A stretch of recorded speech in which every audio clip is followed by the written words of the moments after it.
রুমটা একটু ট্যুর দিয়ে দিই। এখানে একটা সিঙ্ক মতন আছে, ঢুকেই এখানটা হচ্ছে ওয়াশরুম। তো তারপরে আরেকটা দরজা খুলেই এই হচ্ছে রুম আমাদের। এখানে একটা সোফা আছে, এখানে একটা টি টেবিল আছে। এই যে আমি এখানে টিভি দিয়েছে। তারপর এটা হচ্ছে আই থিঙ্ক ব্যালকনি হবে। এই ব্যালকনির ভিউ সামনে। এবার হোটেলে এই যে চা দিয়ে গেল, একটু চা খাচ্ছি আমরা দুই বোনে মিলে। রুম থেকে বেরিয়ে লম্বা একটা ব্যালকনি, আমাদের পরপর সবারই রুম নেওয়া হয়েছে। 307, 308 এই হচ্ছে সামনে ভিউ।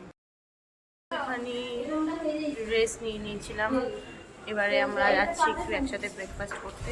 এই যে একটা পুষ্কুলির সাথে দেখা হয়েছে, ভুলুয়া। রেডি হয়ে গেছি, এবার সবাই মিলে স্নান করতে যাব। চান করতে যাচ্ছি, খুব আনন্দ করবো ওখানে। এখন মোটামুটি 1.5-2 ঘন্টা তো চান তো করবোই।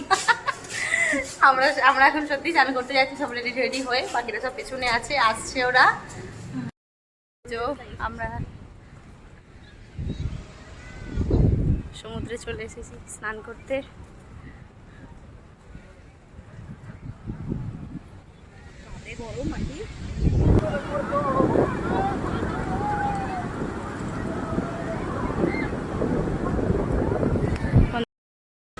সবাই মিলে আমরা খুব মজা করছি, এনজয় করছি।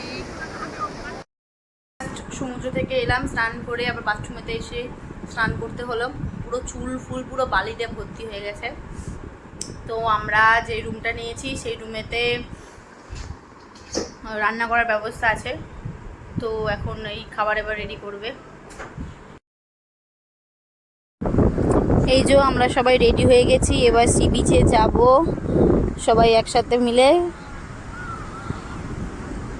তারপরে হোটেল থেকে বেরিয়ে চা খেলাম, চাটা খেয়ে দিয়ে সি বিচে বসার পরে একটু কেনাকাটি করতে বেরিয়ে গেছিলাম। আমরা সমুদ্রে এসে গেছি, দারুণ হাওয়া, দারুণ লাগছে। তারপরে আমরা একটা ঝালমুড়ি নিয়ে নিয়েছিলাম। তো এখন বাজে রাত্রি 12টা। এই সবাই মিলে ডিনার করে জাস্ট রুমে এলাম। ব্লগটা যদি কিছু ভালো লেগে থাকে please do like, comment, share and subscribe. Bye, good night. দেখা হচ্ছে নতুন একটি ব্লগে।